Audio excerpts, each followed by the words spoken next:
501cast. Information you need from experts we trust.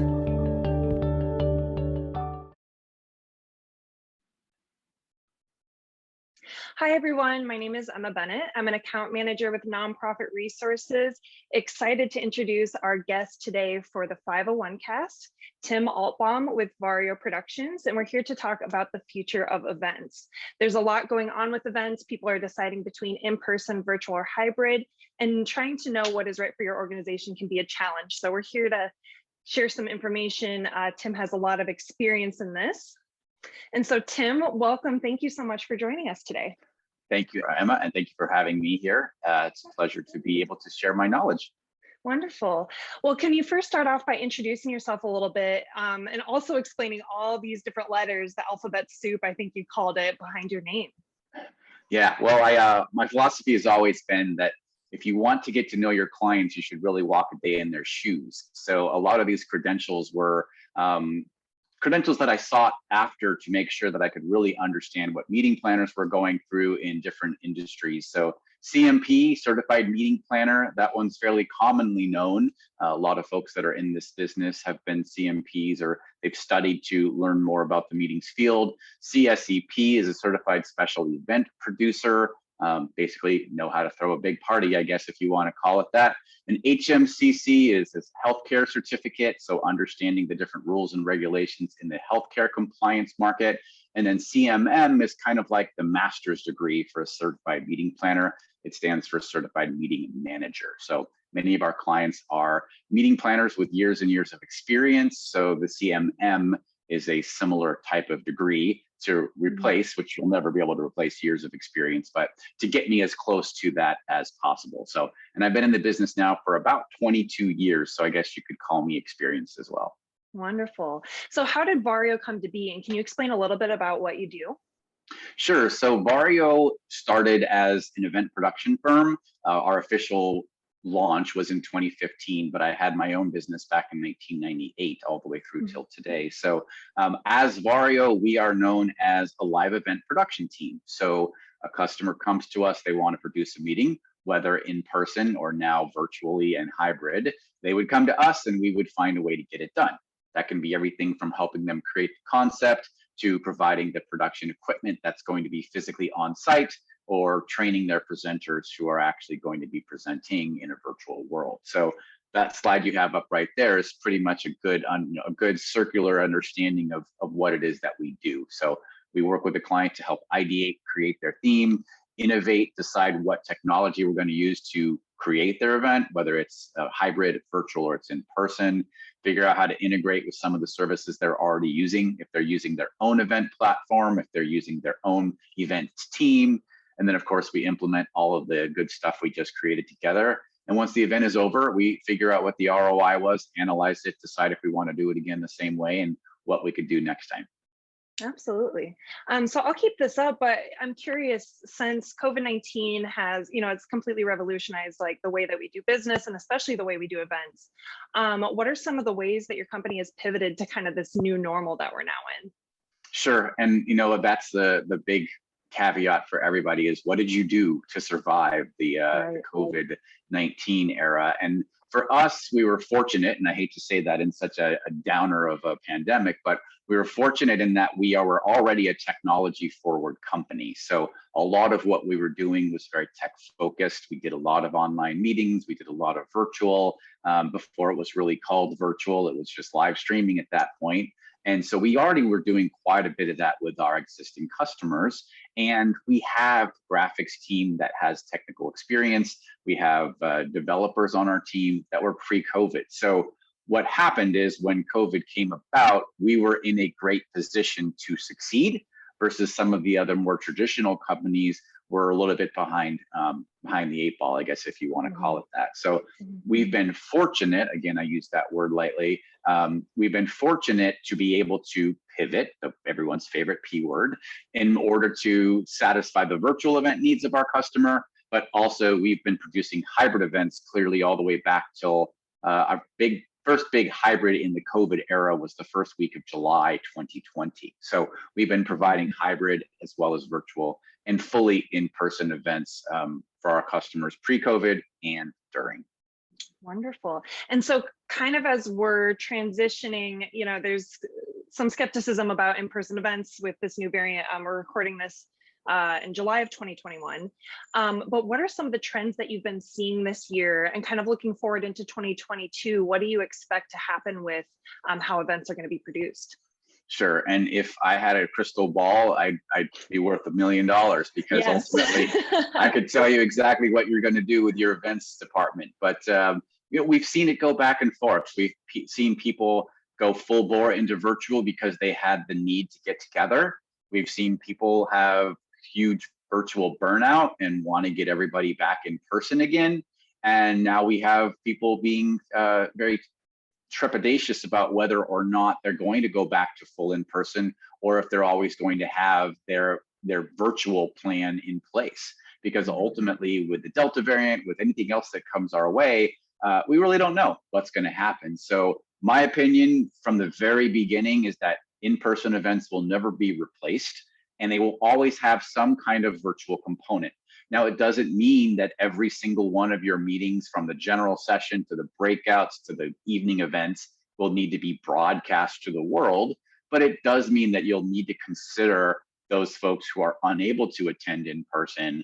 You need to consider them. So if that means setting up a live stream, or if that means providing them the content in a different way online, then so be it. Awesome. So kind of going a little bit deeper into the different options, there's so many different ways that any of these in-person virtual hybrid events can be done. But would you be able to provide some examples? And I pulled some statistics here just to kind of show the variety of what people are interested in. And I think it varies so much based on demographic, geographic location, finances, on what people are wanting to do or what they prefer for their events. But could you provide some examples of in-person virtual hybrid that you guys have done and how you have seen as most successful?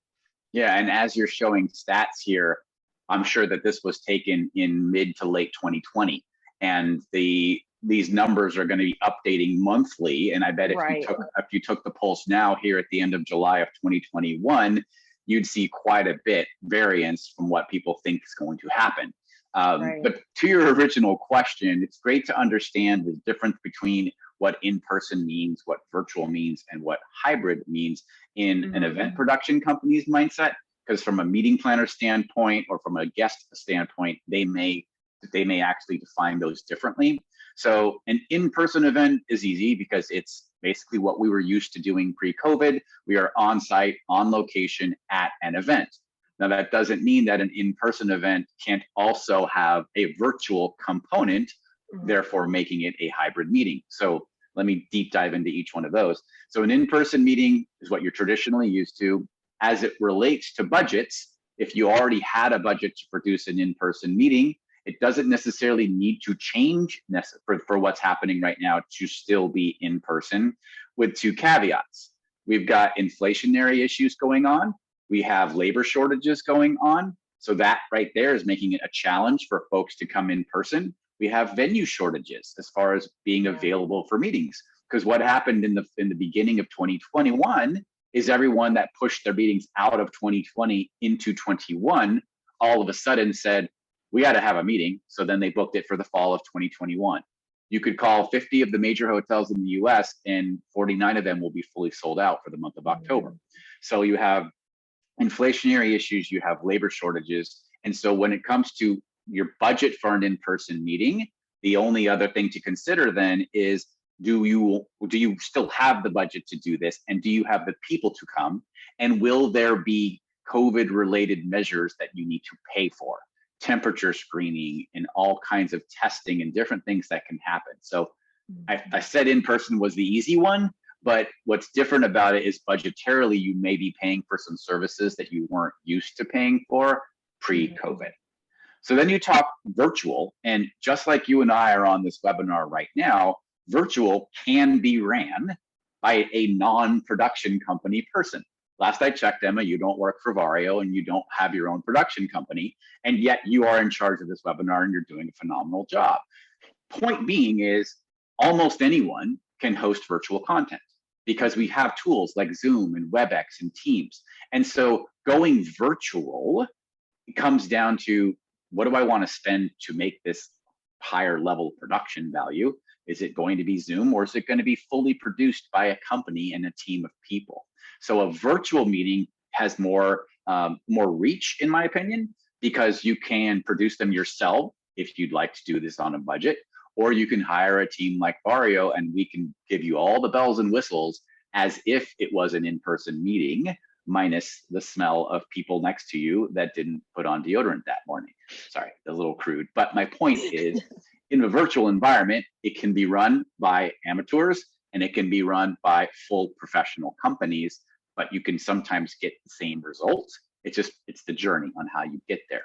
So virtual events will continue because now there's much more resources for folks to record their own webinars, to be available to do small group meetings, to do board meetings. I have clients that use their board meetings in person. They've now vowed that they'll never come back in person for board meetings because it was just too costly, and it was 2-3 hour days that they just all hung out at a hotel and then went golfing afterwards. Now they can just take a vacation with their family and jump on a Zoom call for 3 hours. So that's the virtual side. But don't get me wrong, virtual can be done very, very high production value and look phenomenal. So then that takes us to hybrid.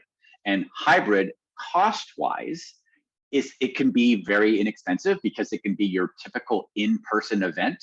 And then for budgetary reasons, you put a camera at the back of the room that's just live streaming what's going on. And you've technically just thrown your first hybrid meeting. Now, the people at home, do they get good value out of watching through a camera lens, a bunch of people walking around a room? Probably not. So a true hybrid meeting means that the folks at home are getting an equal opportunity or sharing a similar experience as those folks who are actually there at the venue. And that's where hybrid can get exponentially greater in cost, because you're bringing in more technology and more people from a production standpoint to replicate the in-person experience to those folks at home. And the analogy I like to use is, if you're watching a football game, sometimes if you go to, let's say, an FCS, a UCLA game, and you're going there in person and there's 110,000 people in the stands, you really can't replicate that in a virtual environment. But in the stands, you have your own entertainment value. You get to see the cheerleaders on the field. You get to go get a hot dog. You get to talk to the people around you. So you have your experience. You hear the stadium announcer. That's the in-person audience. Those people at home are watching it on a screen. They're listening to two broadcasters who are telling the story of what's happening. They're watching a ticker below the screen of stats and all kinds of information. They're watching the same event, but they're getting a different experience that supports the overall greater football game. So the hybrid audience, the in-person people and the at-home, are two separate audiences, and therefore will require almost two completely separate crews to give them an equal experience. There's a crossover. I know that's not the details on this call, but just know that hybrid can get exponentially more expensive if you're trying to really replicate the in-person experience for those folks at home. Absolutely. I remember the first time I went to a Minnesota Vikings game, because I've always watched football up until that point on the television. Going in person, it was an entirely different experience. Like, I was surprised how quickly the game moved in comparison to, the sponsor, the commercials, the sponsor. Exactly. And I think that that's such a perfect analogy, because I think that, if you were to watch a football game of somebody in the stands just recording with their iPhone, like, what quality production? I feel like that might be a common mistake with hybrid events, is kind of thinking that, I think you've said before, like, a camera in the back of the room won't bring the value and deliver the experience that virtual attendees are expecting. Yeah, it really clicked for me when I was watching college football last fall, and the same game was on two channels. First channel was the actual broadcast with commentators and everything, and the second channel was just the overhead camera that zooms up and down the field with no audio. Literally, it's meant to use as a picture-in-picture, to put the camera on your bottom corner and then watch it on the other channel. But for a couple of minutes, I just watched the channel with the overhead camera. And I thought to myself, this is what people feel like who are watching from home on a bad hybrid meeting. So that's why the football analogy works for me. Yeah, definitely. So going into kind of the pros and cons of each, because I think that no matter what you do, there's value of each type of event, but there's also cons. Nothing's black and Yeah. white, right? There's all this gray area. So I kind of listed it out here, but going in person, I think, like you said, you can't replicate that face-to-face connection. And we're also kind of used to in-person events, us as meeting planners working on this. I know that, for example, we worked with Vario for ResNet's event, switching our in-person to virtual. There was kind of a heavy learning curve when we switched. We're now switching from in-person and virtual to hybrid, which is another learning curve. And so what covered in here, I mean, what sticks out for these pros and cons most to you? So along the lines of defining pros and cons, you have to understand how you get there. So when you talk about a hybrid meeting, we're producing a hybrid meeting this weekend for a large association, and we were just last week in person for a huge hybrid meeting in a ballroom in Denver, Colorado.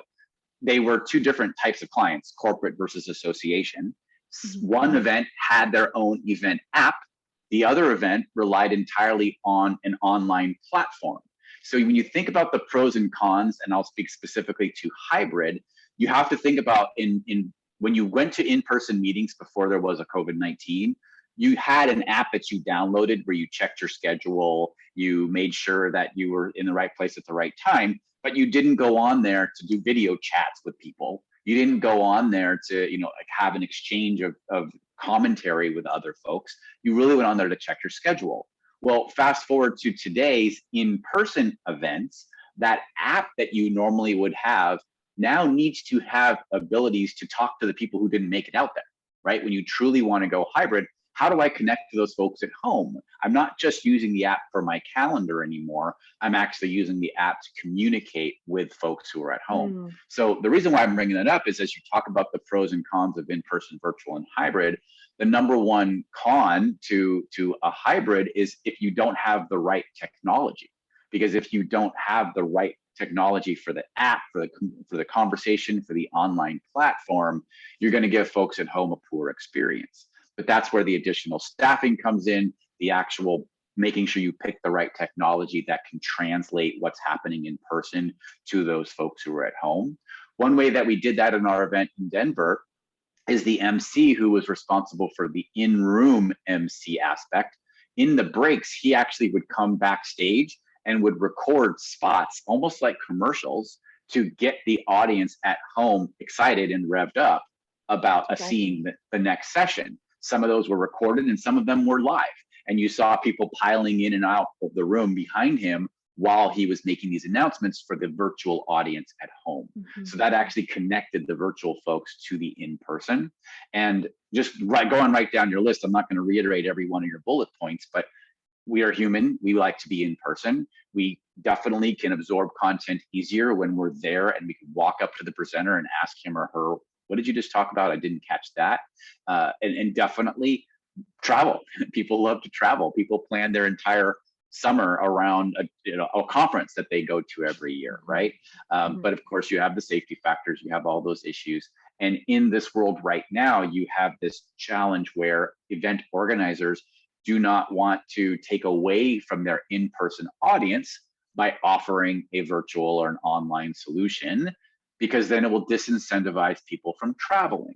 So one of my large associations, whose name will not be recognized here, they are actually not even advertising the fact that there's going to be a virtual component.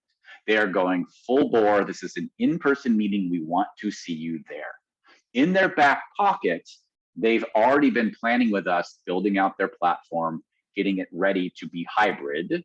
And then about a month, I'm not sure their exact timing, before they actually come on site.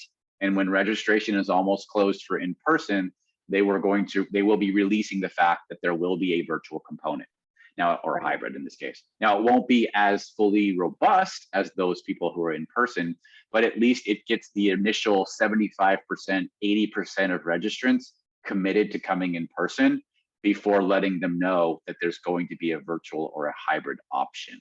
Now, is that shady? It's up to you. But for them, it was the way to not eat into their in-person audience.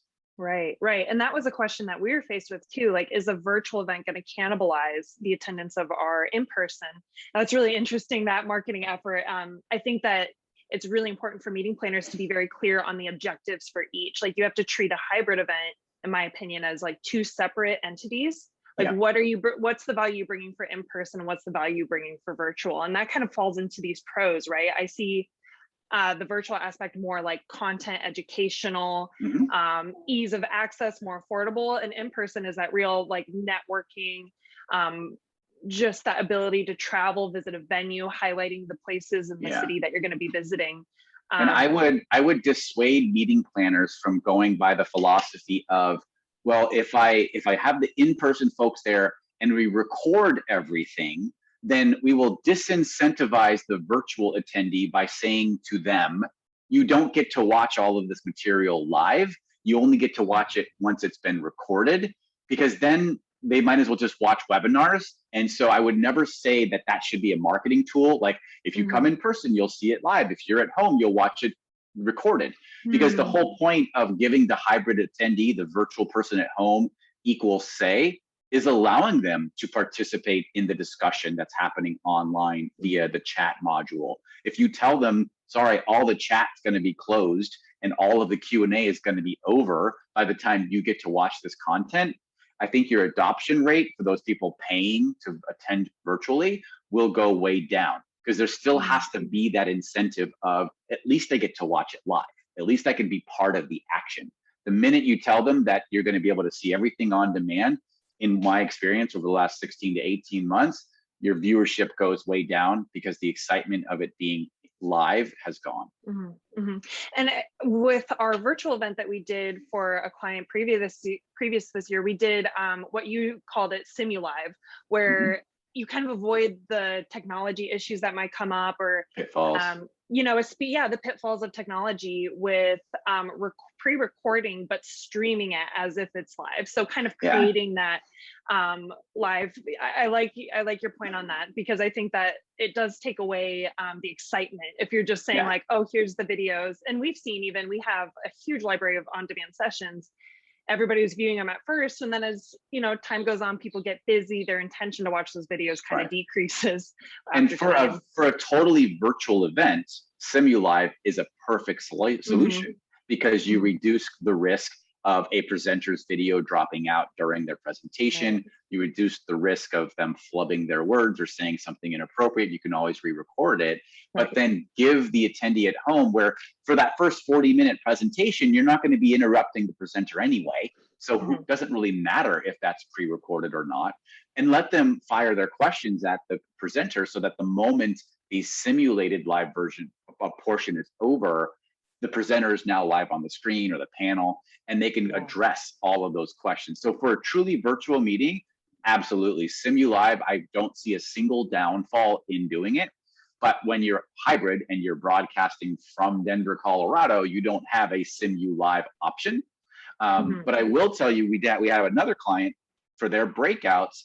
As part of becoming a presenter or a speaker in their breakouts, not only did you have to commit to coming in person and being there to present in person, you also had to commit to recording your entire breakout in Zoom, WebEx, etc., for them to have for the platform. Because if something went wrong during the recording on site, they would have that to dip out to. And or B, if they didn't have budget to record an entire room of breakouts for the day or for the week, they could play back the pre-recorded videos that each one of these presenters did on their own time, and at least have content to fill. So another thought process on how to maximize that risk reward, as well as talking to your presenters about some kind of pre-record. Yeah, absolutely.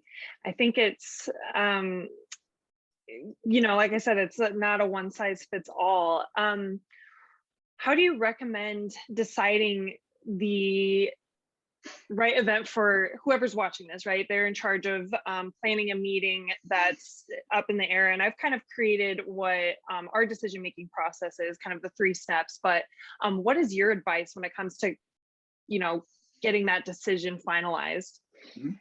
It's hard to say, because every event is different, but I will try to do my best. We have clients that come to us with an idea of what they're trying to do, and we will talk them into or out of a specific version of their event that they thought they wanted to do. So there's certain types of events that virtually stink, that people just don't really want to be part of. You don't know how many virtual happy hours we either were part of or I attended, where after 10 minutes, you're like, okay, it was great to see you, but I'm out.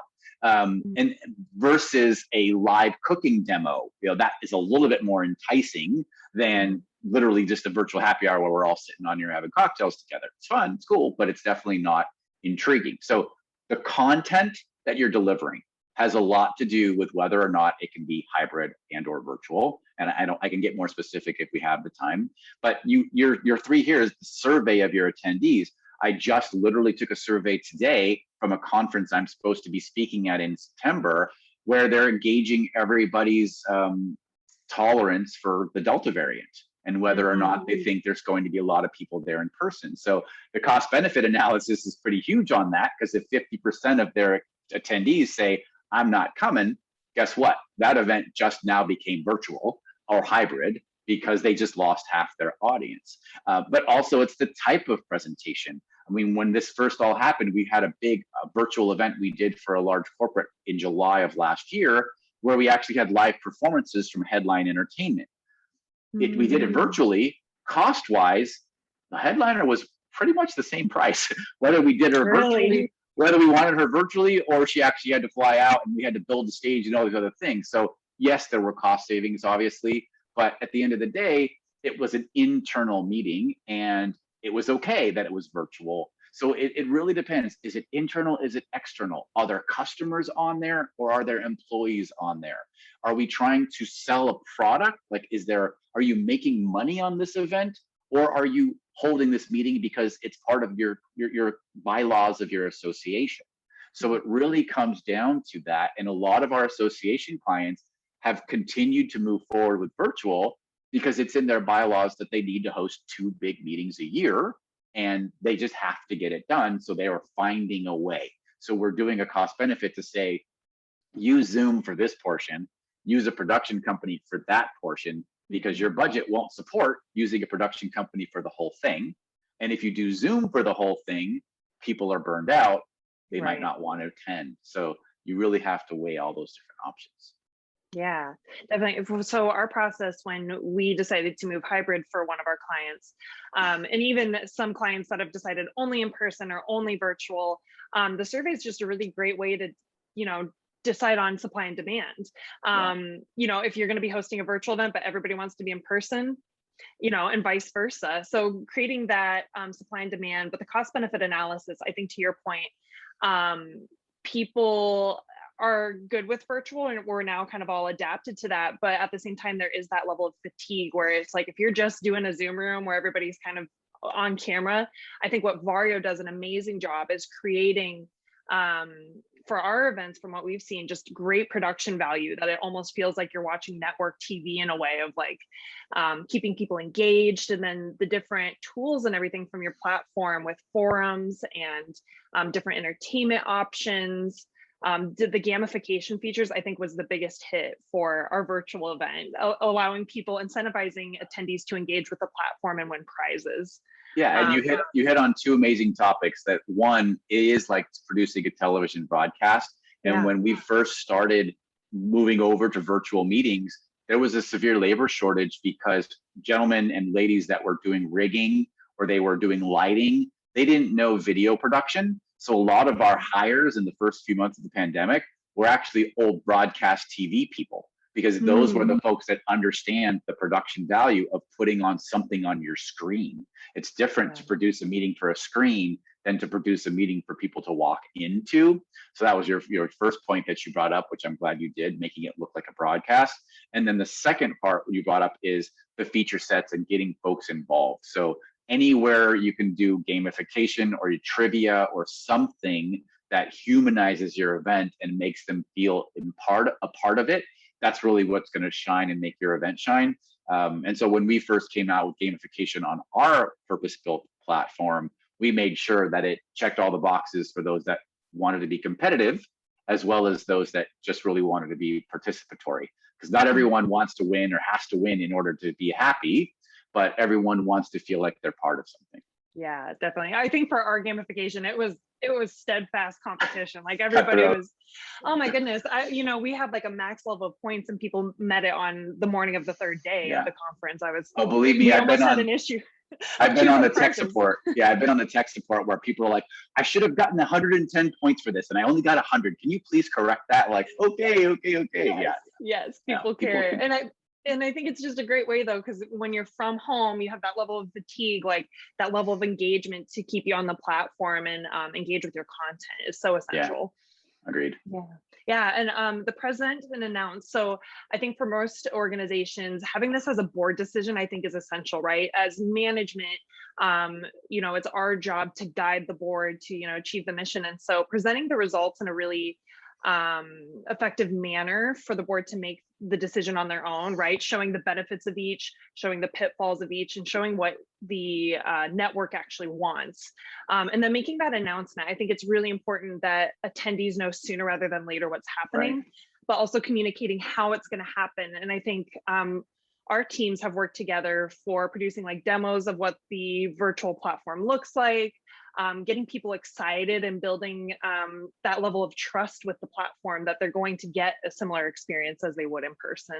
Yeah, really helps. That's perfect. I would say just like you would create a sizzle reel for your in-person meeting, create a sizzle reel for your virtual or hybrid, but create it, like show them cool feature sets, make it highly impactful, 2 minutes of just exciting in your face. You're going to do this and you're going to do that. All the things you would have done for an in-person, you can also do for virtual. Work with your production team, work with your platform team to create that sizzle reel, which gets them excited about attending this virtually. We don't want it to be just a Debbie Downer that, oh, they've moved it to virtual. So that's important. And then also you mentioned about letting them know in advance. I mean, I have clients that in October are saying, we are going to have this meeting in person, whether we have 5 people there or 5,000 people there. And they made that clear, but they also defined all of the ways that they're going to be responsible security and safety wise for those folks who will be there. So it sets that precedent early, like we are hosting this meeting unless the world shuts down again, knock on wood that it doesn't. However, these are the things we're going to be doing to ensure your safety and security. Now I feel more comfortable in July paying for my dues to come to that October meeting than if they were wishy-washy in their messaging. We're waiting for guidance. We're not too sure. We'll check back with you. Now all of a sudden I've just lost all interest and I'm probably not going to sign up. Yeah, I think we are hosting in-person events. And I think one thing that we've almost strayed away from, because what we're seeing is the protocols and everything are now continuously changing week by week. It's a different story. So saying like best practice instead of like quoting CDC guidelines, and sticking to that too, I think is most important. So attendees are not expecting one thing, showing up and being dismayed. If you're enforcing really strict protocols or somebody feels unsafe or tentative about attending this event, and then you're stripping away all the protocols. So kind of sticking with what you're announcing is very important. Yeah, absolutely agree. Last question, I guess I have for you. What's your greatest advice for those that are currently in this new world that we're living in, trying to plan a meeting? What would you tell them? Flexibility is going to be important, and contingency planning. Contingency planning is part of the CMP and even more of the CMM program. So anytime I think about an event, I always think about a plan B, C, all the way down the alphabet. Never has that been more important than the last 18 months. I actually have a client working with a hotel who is allowing them to hold the date with no deposit, and they'll let them hold everything. And I never heard this before. I'm not going to say what hotel it is because I don't want to call them out. But they're letting them hold the date with no deposit because they understand the worry that this particular client is going through. Now, it's not a 5,000 person buyout of the whole hotel. It's a smaller meeting. But my point is flexibility, not only with your vendors, but your hotel. When someone contracts with us, I mean, it's really important. What happens if? So we're pretty flexible. We try to be. Any costs for things that we can't get back, we have to charge. But if we can move the date, if we can move or shift the hours or do these different things, I'm willing to do that, because at the end of the day, my goal is to make sure my customer is happy, and their goal is to make sure that their attendees are happy. And if their attendees can't come, I can't be inflexible to my customer. So flexibility is important, but also contingency planning with your vendors and hotel. What are your options if? What happens to your deposit if and when it has to move? So that's my number one. And then number two, making sure that you're just working with vendors who have a high level of integrity, that have experience in pulling contingency plans. So ask your vendors or hotel or whatever it might be, what have you done? What was one of your biggest contingency planning hurdles that you had to go to a plan B or a plan C? And if they've lived through the last 18 months, they'll have at least one example of which they had to do that recently. But even pre-COVID times, ask them, what did you have to do when plans changed or when certain things happened? We were in an event in Florida a few years back when a hurricane came through. I was going to say natural disasters. Those are unfortunately becoming more and more common. Having plans for that too. Yeah. Anyway, but the client wanted to push through with the meeting, but some of our technicians actually had homes that were in the path of the hurricane. So there was that conversation about, well, if this was your home, when your family, would you, client, want to be home with them? I can run this show on a skeleton crew, but once I go less than a skeleton crew, we have to shut the show down. So understanding what would be the plans, not just from an attendee standpoint, but what about people who are executing the event? What if the food service people, or what if the housekeeping, or what if any of those folks had to get out of there? That doesn't just affect your production, that affects your attendee experience from top to bottom. So think through contingency planning, not just what happens if my production company this or my hotel that, but think about all of the variables that can trickle down. Oh, that's wonderful. Well, Tim, thank you so much. Any last bits of advice or anything that you want to give? No, I think that's it. I mean, we're all in this together. I hate to say that too. It's kind of like the pivot word, but we're all in this together. So we should just the new normal. Yeah, the new normal, all the other stereotypes. But we just have to figure out a way to make it work. And so I've always been a solutions oriented person. Never going to be one to be pessimistic. I think that there's a will, there's a way. Again, I'm using all the cliches, but the point is that all of us should be able to come up with a solution as long as we put our mind to it. Yeah, and I think that's what both of our companies are out here trying to do for organizations. So I put up our email, Vario's website.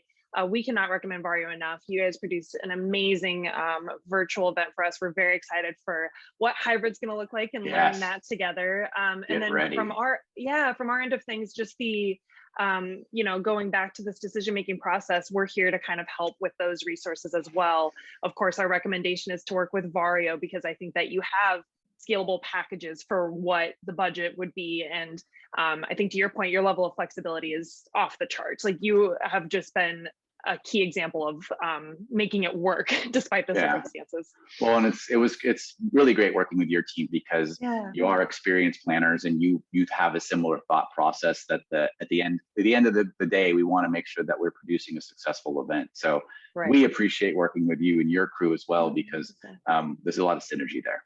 Yeah, absolutely. Well, Tim, thank you so much for joining us. Once again, please feel free to reach out if you have any questions, but we'll call it a wrap for today and hope to work with anybody watching this in the future. Thank you, Tim. All right, bye-bye. Bye.